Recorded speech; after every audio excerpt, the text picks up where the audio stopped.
আচ্ছা, এমন একটা ভাষার কথা ভাবুন তো, যার নাম ইংরেজি, কিন্তু যার একটা শব্দ সম্ভবত আমরা কেউই বুঝতে পারব না। হ্যাঁ, এটাই হলো ওল্ড ইংলিশ। আজকের ইংরেজি ভাষার সেই আদি শেকড়, কিন্তু নিজেই যেন এক সম্পূর্ণ আলাদা জগৎ।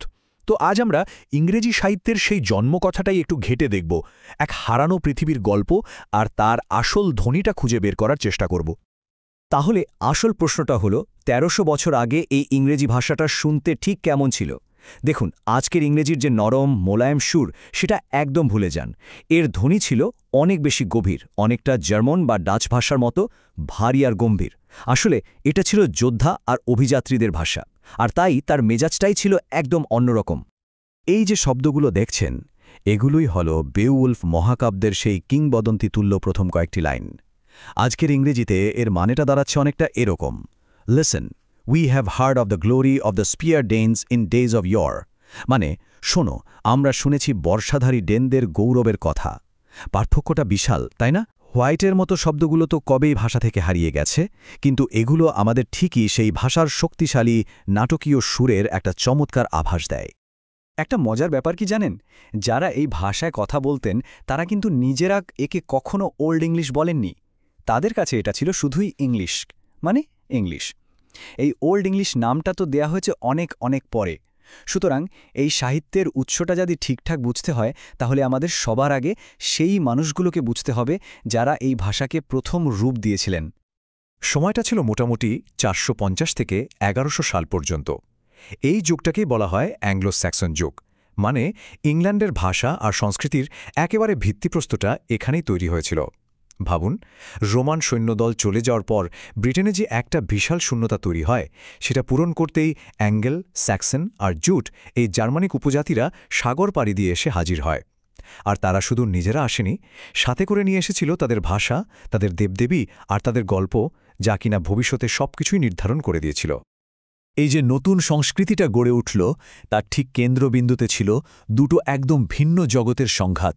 ভাবুন, একদিকে যোদ্ধাদের হৈহুল্লোড়ে ভরা ধোঁয়াশাচ্ছন্ন উৎসবের আসর, যেটাকে বলা হতো মিডহল, আর অন্যদিকে মঠের একদম শান্ত জ্ঞানচর্চার পরিবেশ। এই যে প্যাগান বীরত্ব আর খ্রিস্টীয় বিশ্বাস, এই দুয়ের সংঘর্ষ থেকেই জন্ম নিয়েছিল এক সত্যি অনন্য সাহিত্য। দেখুন, মিডহলের জীবনটা চলত পুরোপুরি মৌখিক ঐতিহ্যকে ঘিরে। স্কোপ বা চারণ কবিরা ছিলেন গোত্রের ইতিহাসের ধারক। ওনারাই যোদ্ধাদের সাহস আর ভাগ্যের কথা শুনিয়ে তাদের অনুপ্রাণিত করতেন। অন্যদিকে মঠের সন্ন্যাসীরা, যাদের বলা হতো স্ক্রাইব, তারা নিজেদের জীবনটা উৎসর্গ করেছিলেন লেখার কাজে। খুব যত্নের সাথে ধর্মীয় বাণীগুলো কপি করে রাখতেন। তো যখন এই চারণ কবির মৌখিক জগৎ আর সন্ন্যাসীর লিখিত জগৎ মুখোমুখি হল, তখন কি ঘটল? আসলে ঠিক এটাই ওল্ড ইংলিশ সাহিত্যের আসল গল্প। এর ফলে যা হলো তা হলো এক অসাধারণ সংশ্লেষণ বা সিনথেসিস। মানে, ব্যাপারটা এমন নয় যে পুরনোটাকে সরিয়ে দিয়ে নতুন কিছু এলো, বরং এই দুটো ঐতিহ্য মিলেমিশে একাকার হয়ে গেল। প্যাগান গল্পগুলোকে খ্রিস্টীয় দৃষ্টিকোণ থেকে নতুন করে ব্যাখ্যা করা হলো, প্রাচীন দৈত্যদের দেওয়া হলো নতুন বাইবেলীয় পরিচয়, আর যোদ্ধাদের বীরত্বের ধারণার সাথে জুড়ে দেওয়া হলো খ্রিস্টীয় গুণাবলী। একটা উদাহরণ দিলেই ব্যাপারটা পরিষ্কার হয়ে যাবে। যেমন ধরুন, বেওয়ুলফের গ্রেন্ডেল দৈত্যটার কথা। লোককথায় সে হয়তো ছিল জলাভূমির এক সাধারণ ভয়ঙ্কর প্রাণী, কিন্তু যে খ্রিস্টান কবি গল্পটা লিখলেন, তিনি তাকে একটা নতুন বংশপরিচয় দিলেন। বাইবেলের প্রথম খুনি কেইনের সরাসরি বংশধর। আর ঠিক এই এক মুহূর্তেই গ্রেন্ডেল আর শুধু একটা শারীরিক হুমকি রইল না, সে হয়ে উঠল ঈশ্বরের করুণা থেকে নির্বাসিত এক ঈর্ষার প্রতীক। এটাই হলো সেই সিনথেসিস। আচ্ছা, এবার একটু ওল্ড ইংলিশ কবিতার ধ্বনি আর গঠন নিয়ে কথা বলা যাক। কি এমন ছিল যা এই কবিতাকে এতটা স্বতন্ত্র করে তুলেছিল? এর রহস্যটা কিন্তু আজকের কবিতার মতো ছন্দের মিলে লুকিয়ে নেই, বরং লুকিয়ে আছে একদম অন্য কোথাও। প্রথমেই ছন্দের মিলের ব্যাপারটা মাথা থেকে বের করে দিন। ওল্ড ইংলিশ কবিতার হৃৎস্পন্দন ছিল অনুপ্রাস বা অ্যালিটারেশন, মানে শব্দের শুরুতে একই ধ্বনির বারবার ফিরে আসা। ভাবুন, প্রত্যেকটা লাইন ঠিক মাঝখানে একটা স্পষ্ট বিরতি বা পজ দিয়ে দুই ভাগে বিভক্ত। প্রত্যেক ভাগে দুটো করে মোট 4টে ভারী ঝোঁক বা স্ট্রেস থাকে। আর আসল কৌশলটা হলো তৃতীয় ঝোঁকের ধ্বনিটা প্রথম বা দ্বিতীয় ঝোঁকের সাথে মিলতে হবে। এই যে একটা ডাডা ডাডা ধরনের ছন্দময় গঠন, এটা কিন্তু কোলাহলপূর্ণ মিড হলে আবৃত্তি করার জন্য একদম আদর্শ ছিল। আর এই কবিদের হাতে ছিল কিছু দারুণ কৌশল, যা দিয়ে তারা তাদের কবিতাকে সমৃদ্ধ করতেন। একটা ছিল কেনিং, এটাকে এক ধরনের কাব্যিক ধাঁধা বলতে পারেন। যেমন সমুদ্র না বলে তারা বলতেন ওয়েল রোড বা তিমির পথ, যুদ্ধকে বলতেন তরবারির নাচ। আর একটা কৌশল ছিল ভেরিয়েশন, যেখানে একই আইডিয়াকে নানা রকম সুন্দর শব্দগুচ্ছ দিয়ে বারবার বলা হতো। যেমন একজন রাজা শুধু রাজাই নন, তিনি রিং গিভার, জনগণের রক্ষক, মানুষের শিরস্ত্রাণ। এই কৌশলগুলো কিন্তু কবিতাকে কেবল সুন্দরই করত না, বরং গায়ককে আবৃত্তির সময় সঙ্গে সঙ্গে নতুন কিছু তৈরি করতেও সাহায্য করত। তো এই শক্তিশালী অনুপ্রাসযুক্ত ভাষায় কবিরা ঠিক কী নিয়ে লিখতেন? তাদের বিষয়বস্তু ছিল তাদের নিজেদের পৃথিবীর মতোই কঠিন আর নাটকীয়। বীরদের অসম সাহসের গল্প, ভয়ঙ্কর সব দৈত্যদের কথা, আর নির্বাসনের গভীর তীক্ষ্ণ যন্ত্রণা। এই যে বীরদের জগৎ, এর একেবারে কেন্দ্রে ছিল সম্মানের এক কঠোর নিয়মকানুন। একজন ভালো রাজা মানেই ছিলেন একজন রিং গিভার, মানে তিনি উদারভাবে সোনাদানা উপহার দিয়ে যোদ্ধাদের আনুগত্য নিশ্চিত করতেন।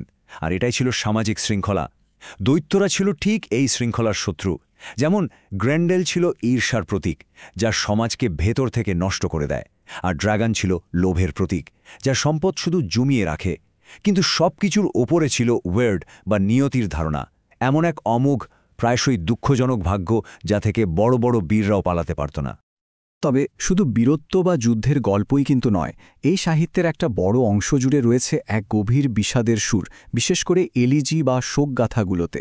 যেমন দ্য ওয়ান্ডারার বা দ্য সিফেয়ারের মতো কবিতাগুলো হলো নির্বাসনের এক মর্মস্পর্শী আর্তনাদ।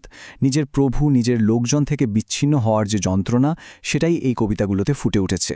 আর এই পার্থিব ক্ষতিই যেন পরে জীবনের নশ্বরতা আর এক স্বর্গীয় আশ্রয়ের অনুসন্ধানের গভীর চিন্তায় রূপান্তরিত হয়। এই যে সাহিত্যিক ঐতিহ্য, এটা কিন্তু শুধু গল্প বা কবিতা তৈরি করেই থেমে থাকেনি। এর চেয়েও বড় একটা কাজ করেছিল। এটা একটা ভাষা এবং একটা জাতির আত্মপরিচয় গঠনেও বিরাট সাহায্য করেছিল। আর এই প্রক্রিয়ার প্রধান নায়ক যদি কেউ থেকে থাকেন, তিনি হলেন রাজা অ্যালফ্রেড দ্য গ্রেট।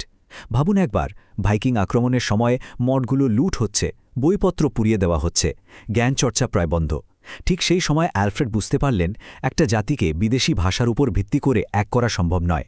তাই তিনি লাতিনের সবচেয়ে গুরুত্বপূর্ণ বইগুলোকে ইংরেজিতে অনুবাদ করার এক বিশাল প্রকল্প হাতে নিলেন, যাতে সাধারণ মানুষও সেগুলো পড়তে পারে। এই কাজটা শুধু জ্ঞানকেই রক্ষা করেনি, এটা ইংরেজিকে শাসন আর পাণ্ডিত্যের ভাষা হিসাবে প্রতিষ্ঠা করেছিল। আর ঠিক এ কারণেই তাকে ইংরেজি গদ্যের জনক বলা হয়। আর তারপর 1066 সালে সব কিছু একেবারেই বদলে গেল। নরম্যানদের বিজয় এক নতুন শাসক শ্রেণীকে নিয়ে এলো, যারা কথা বলতো ফরাসি ভাষায়। রাতারাতি ইংরেজি ভাষাটা যেন কৃষকদের ভাষায় পরিণত হল। পরবর্তী প্রায় 150 বছরের জন্য লিখিত দলিলপত্র থেকে এটা প্রায় উধাও হয়ে গেল। অ্যাংলো স্যাক্সনদের সেই সমৃদ্ধ সাহিত্যিক ধারার উপর যেন হঠাৎ করেই একটা জবনিকা নেমে এলো। তাহলে পেছন ফিরে তাকালে আমরা প্রায় 6 শতাব্দীর এক অবিশ্বাস্য যাত্রাপথ দেখতে পাই, তাই না? এর শুরু হয়েছিল রোমান পরবর্তী ব্রিটেনে প্যাগান উপজাতিদের আগমনের মাধ্যমে। তারপর এলো খ্রিস্টধর্ম আর লেখার প্রচলন। রাজা আলফ্রেডের দূরদর্শিতার কারণে এটা ভাইকিংদের ধ্বংসযজ্ঞের হাত থেকে বেঁচে গিয়েছিল। আর সবশেষে অসাধারণ সব সাহিত্যকর্ম সংকলনের মাধ্যমে এটা তার শিখরে পৌঁছেছিল, যার আকস্মিক সমাপ্তি ঘটে 1066 সালের আক্রমণে। আর এখানেই কিন্তু সবচেয়ে অবাক করা তথ্যটা লুকিয়ে আছে। আমরা এতক্ষণ ধরে যা কিছু আলোচনা করলাম, সেই সমস্ত মহাকাব্য, কবিতা, তার প্রায় সবকিছুই টিকে আছে মাত্র 4টি হাতে লেখা বইয়ে। হ্যাঁ, মাত্র 4টে। সবগুলোই প্রায় 1000 সালের দিকে সন্ন্যাসীরা কপি করেছিলেন। এর মানেটা হলো, এই পুরো সাহিত্য জগৎ সম্পর্কে আমাদের সমস্ত জ্ঞান একটা খুব সরু সুতোর ওপর ঝুলছে। এটা কিন্তু পুরো ইতিহাস নয়, এটা হলো শুধু সেই সামান্য অংশ যা আগুন, আক্রমণ আর স্বয়ং সময়কে হারিয়েও টিকে থাকতে পেরেছে। আর এটাই আমাদের এক গভীর ভাবনার প্রশ্নের সামনে দাঁড় করায়। ভাবুন তো, আমরা বেউলফকে এত মূল্যবান মনে করি কারণ এটা কোনোভাবে টিকে গেছে। কিন্তু সেই সব মহাকাব্যের কি হবে, যেগুলো হয়তো এর সমান বা এর চেয়েও মহান ছিল? ভাইকিংদের আক্রমণে পুড়ে যাওয়া বা হয়তো কখনো লেখাই না হওয়া এমন কতগুলো হারানো বেউলফ থাকতে পারে? আমাদের কাছে যা আছে তা নিঃসন্দেহে অমূল্য, কিন্তু যা হারিয়ে গেছে তার সেই বিশাল নীরব গ্রন্থাগারের কথাই আমাদের সত্যিকারের বিনম্র করে তোলে।